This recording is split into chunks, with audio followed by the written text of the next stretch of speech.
Hello friends, welcome to Del Soccer. Today we're going to talk about the Black Stars of Ghana. They are in London for the Unity Cup and Otuado squad has come. In today's video, we're going to preview the game against Nigeria and also look at Ghana's chances moving on. I'm doing this with my good friend Augustine, who is also a YouTuber. Augustine, welcome to the channel. Charlie, thank you. Let's go straight into the Alright. Black Star squad and the team. First, before we even go into the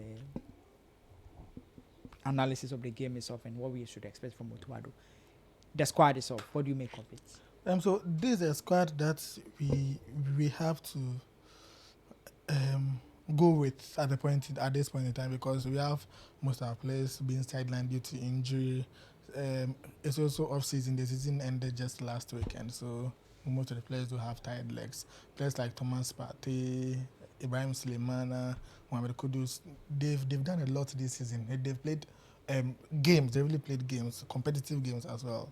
So it's understandable that they might have one or two injuries, minor injuries, so they are going to be excluded. But it's also a blessing in disguise for the young guns who've gotten a chance to represent Ghana for the very first time, and some would even have the chance to even play and make a case for themselves. I think it's unfortunate for the big guns, but for the new guys, it's also an exhibition for them, a justifier for them to show what they've got. That's true. That's true. Let's go into the game itself. Otto has mentioned that, in as much as this is like a friendly game, we would say it's also an opportunity for us to use it to build our squad, and one we are playing against Nigeria.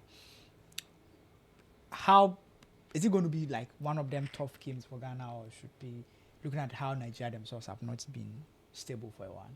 I think, irrespective of how bad Nigeria is, it's still going to be a tough game, because in club football this would have been a derby, and then this is one of the biggest rivalry in African football. I don't know, maybe if you have a bigger rivalry among African countries, I don't know yet. I think But for Ghana and Nigeria, even if they are ranked 200 and 300 on FIFA ranking, it's still a final. So irrespective of where we are playing, I think Nigerians are going to come in the full force, even though they are missing some players themselves. And in Ghana, even if Asafo Powers and his people are going to represent Ghana, they are going to wear the Ghana jersey.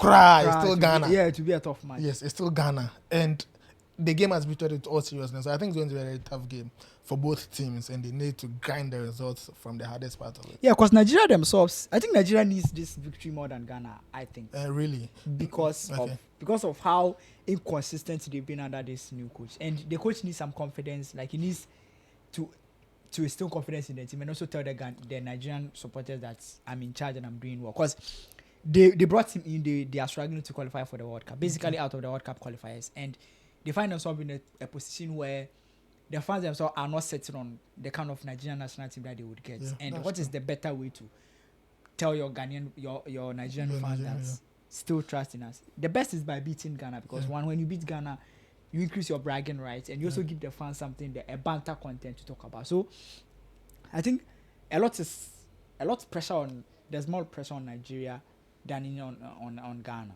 Yeah, well, I think Nigerians do need the results, but I think we can't rule out the fact that Ghana also really do need this, because there's a Ghanaian team that played African qualifiers, they couldn't manage to win one, and miraculously, and by doing some things right, we played 2 World Cup qualifiers, and then we are flying on all squares and cylinders. I think this one game that Otuado and his technical team should also use to tell Ghanaians that what we showed against Chad and Madagascar is not just a fluke.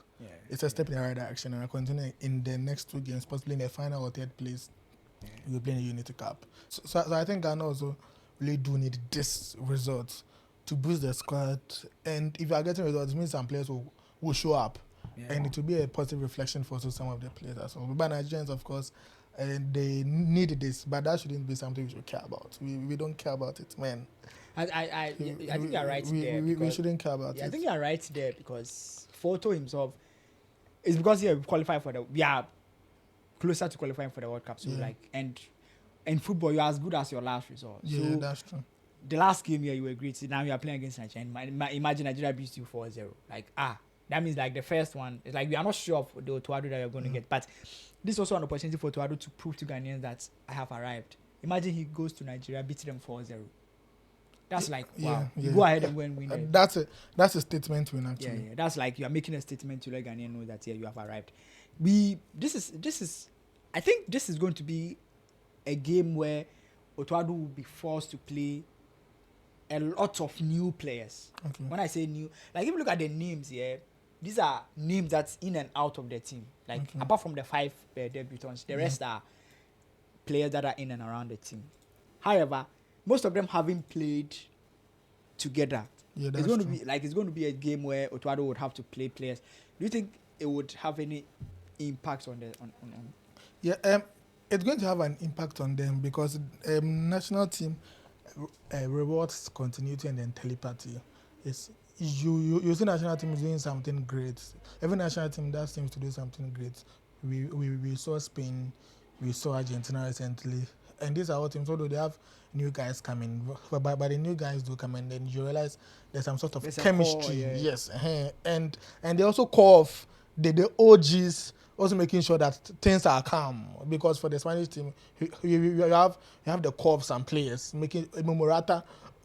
Even though Morata, as an old man who is fading away, will still come and spearhead the attack just to make sure that Nico Williams, Lamine Yamal are coming and doing things that they need to do right. Yeah. You get it. You have the Argentine team where there's this defender Otamendi who will still be part of the Argentine team.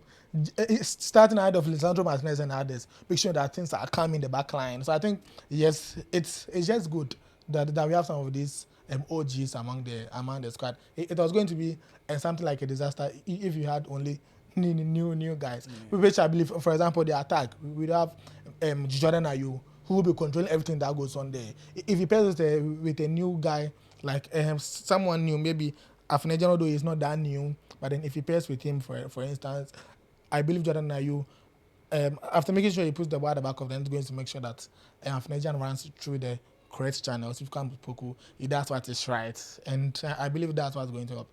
But then, as I said, Ghana Nigeria in the end crash.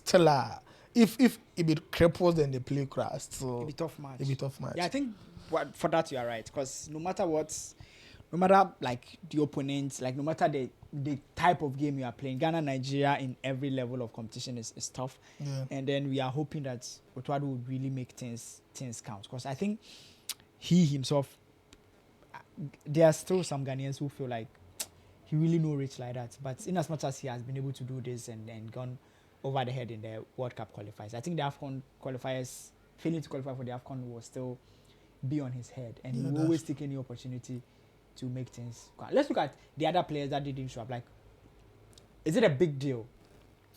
It is a big deal. But it would have been a bigger deal if the tax was a bigger tax. Right?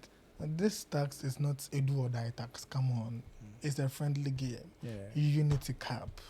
A cup that wasn't even scheduled at the perfect time. So if they are going to miss out, there's really no cause for alarm. It's not a game that the coach will look at it and say that because you didn't come, I'll invite you. No, I don't think it should be like that. But yeah, I actually expected some players to come, and I don't know. I think that even in the Western area, I expected a senior man to be called, Andre Ayew, to be called. Just to show us, not because he deserves or something, just to show us some aggro ball. But you be serious, like make capital, like oh, come on, like because we've actually not given him a proper send off. So we should have used this as send off. Yes, as send off for me. Come on, Charlie. Andre Ayew. So are you going to sit? Because after this one, I think all the others are competitive, and Otuado seems to have retired him indirectly. Yeah. So we are not going to get any chance. We saw Amati, who did his own send off after the AFCON, after we were booted out. Yes, but are you just going to see Andre Ayew going out like this? I think for what he has done, it's quite unfair. I agree with you at a point, but the way you started, Andre Ayew deserves a proper send off for that one, I think. But you see, he himself has to admit that I'm retired. I think he hasn't admitted it yet. That's why, because if the player hasn't admitted that I'm retired, there's no way the coach will also say I'm retiring you. You know what I mean? The Okay. coach will only say, I'm not playing you. But Okay. if Adria you agrees and say, okay, it's fine, I go retire. Yeah, that's true. Then the coach will say, okay, now if you are retiring, then there's this friendly match or there's this game. The FA will say, okay, there's this game you are trying to play, and then we'll use that as a proper send-off for you. Because for me, I think Andrea, whatever it is, deserves a proper send-off. Yeah. Like Yeah, whatever that's it is, whatever we will look at, all the acrobatics. Maybe we will not call him for a more competitive game, but proper send-off. Or maybe when we qualify for the World Cup, they will add him to the squad. Actually, for that one, when you For that qualify one, to the there will be some way. when you qualify to the AFCON, you added World Cup, we add him there. Will be some way. we saw what happened in the end. So I think the World Cup shouldn't be a send off for him, right?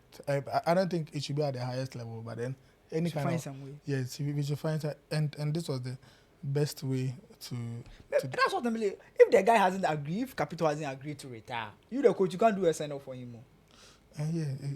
it's true. So he has to agree that It's okay, I'm true. retiring. Then send me off. Then I send off myself.